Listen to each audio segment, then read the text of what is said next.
I do not have things figured out. I've been trying to build a business for 19 months. I wasn't trying for a get-rich-quick scheme. I was going for a get-rich-at-some-point, hopefully, scheme. Now we're running a make any money at all to keep a roof over my head scheme. My revenue for last month, 0. The month before that, cero, which is Spanish for 0. I poured everything into 3 different ventures over the last year and a half, and all I have to show for it are lessons. Here they are.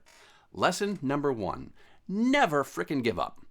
Pivot, definitely when you hit a dead end. Retreat if you need to, but give up, no, not until you're 3 days dead. Lesson number 2, people don't know what they want. Customers are always right about their decisions, but they can't be trusted to explain why they made them. A very smart friend told me that. Thank you, Jeremy. The thing is, you can trust someone's purchase decision 100%. What you can't trust is why people say they want to or will purchase. It's not that they're lying. I believe that they believe everything coming out of their mouth. It's this intention behavior gap. What people say that their intentions and their preferences are do not always match up with what their actual actions are. If you marry it to post hoc rationalization,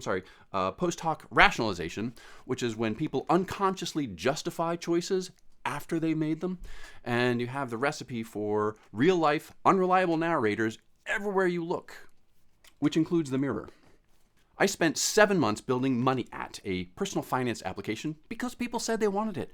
65,000 lines of debt-crushing graphs and automatically deferred bills and stress-free paycheck-to-paycheck living, and I finished and flourished to an empty room.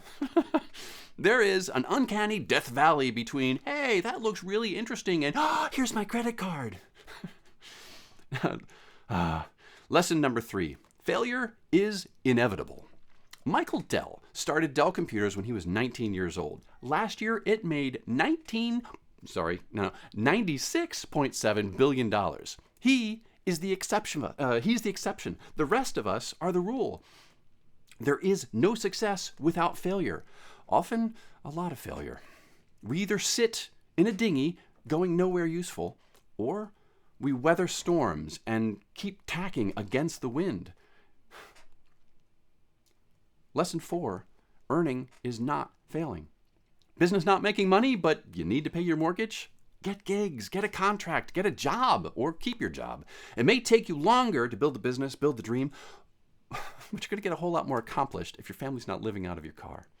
Swallow your pride or kick your despair to the curb, and make sure your kids are fed. Free weekends are for the people who are floating around in dinghies. The rest of us work for our dreams, even when we have to pick ourselves back up over and over. There's a Japanese proverb, fall down 7 times, stand up 8. Or as Oliver Goldsmith put it, get up one more time, get up just one more time, then you fall. When I'm not coming up with YouTube videos, I'm looking for work. Right now, obviously not right now, I'm recording, but I'm on Upwork or TopTal. I'm submitting proposals and contracts, and I'm polishing my portfolio. I've been grabbing screenshots and code snaps from my applications, like from Money At and Xthread, another couple of things I've done, and using them to make myself more attractive for programming gigs so I can keep paying bills once my savings are gone. I'm doing my best to turn my failures into fodder. So what about you? How are you doing? Are you wishing that you'd started all of this sooner? Are you running on month 6, month 18, month 36? Have you been pushing your own boulder uphill for an eternity, only to watch it as it bounds back down the mountain once again? Drop a comment. Let me know I'm not the only one who just won't quit. When I played World of Warcraft, LFG meant looking for group. Among entrepreneurs, it has another slightly less polite meaning. LFG, my friends. Right now, it means both.